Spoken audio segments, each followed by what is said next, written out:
Hi అమ్మ, అందరికీ నమస్తే. నేను నా పేరు తులసి. ఆహ్, నేను అమ్మకి కథ చెబుతా అనేటువంటి ఆహ్, కార్యక్రమం మొదలుపెడుతున్నాను. ఇకపై ప్రతి 3 రోజులకు ఒకసారి వీక్లీ 3 సార్లు 3 రోజులు అమ్మకి కథ చెబుతా అనే కార్యక్రమంతో వస్తున్నాను. నా ఛానల్ నేమ్ అమ్మకి కథ చెబుతా. అదేంటండి అమ్మకి కథ చెప్పడం అని మీరు అనుకోవచ్చు. నిజం అండి. అమ్మకే చెప్పాలి కదా!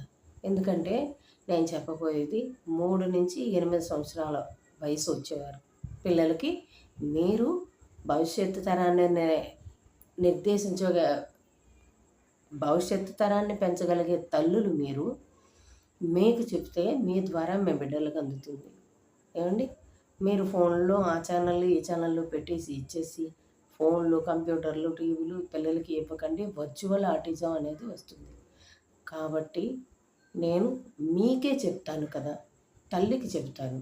అందుకే తల్లి తన బిడ్డను తన సంరక్షణలో ఉన్నప్పుడు, తన దగ్గరగా ఉన్నప్పుడు, ఆటపాట నేర్పేటప్పుడు ఈ మోటివేషనల్ కథలు, నీతి కథలు ఇవన్నీ న్యాయానికి సంబంధించి, భగవంతునికి సంబంధించిన కథలు ఎప్పుడైతే చెప్తుందో తల్లికి బిడ్డకి మంచి బాండింగ్ ఏర్పడుతుంది. ఒక మంచి సమాజం ఏర్పడుతుంది మీ ద్వారా. నేను చేసే ఈ చిన్న ప్రయత్నం ద్వారా కొందరు తల్లులకి ఉపయోగపడినా నా జన్మ ధన్యం అని అనుకుంటున్నాను. ఎందుకంటే ఇది ఏమంత గొప్ప పని కాదని మనం అనుకోవచ్చు. కానీ చాలా మహత్తరమైనదని నా అభిప్రాయం. ఎందుకంటే మా తరానికి మా నాన్నమ్మలు, తాతయ్యలు మా దగ్గరే ఉండేవారు. వాళ్ళ దగ్గరే మేము ఉండేవాళ్ళం. మాకు మంచి ఏదో, చెడు ఏదో కథల ద్వారానే నేర్పించి మా యొక్క మేధాశక్తిని పెరగడానికి, పెంపొందించుకోవడానికి, ఒక మంచి దారిలో వెళ్ళడానికి మాకు దోహదపడింది.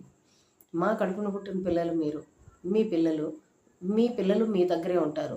మీరు మా దగ్గర ఉండటం లేదు. మీ పిల్లలు మా దగ్గర ఉండటం లేదు. కాబట్టి అమ్మకు కథ చెప్తా అనేటువంటి ఈ కొత్త కాన్సెప్ట్‌తో మీ ముందుకొచ్చాను. దయచేసి ఆదరిస్తారని కోరుకుంటున్నాను. దయచేసి నా ఛానల్ సబ్స్క్రైబ్ చేసుకోండి. లైక్ చేయండి, షేర్ చేయండి, సబ్స్క్రైబ్ చేయండి. Thank you.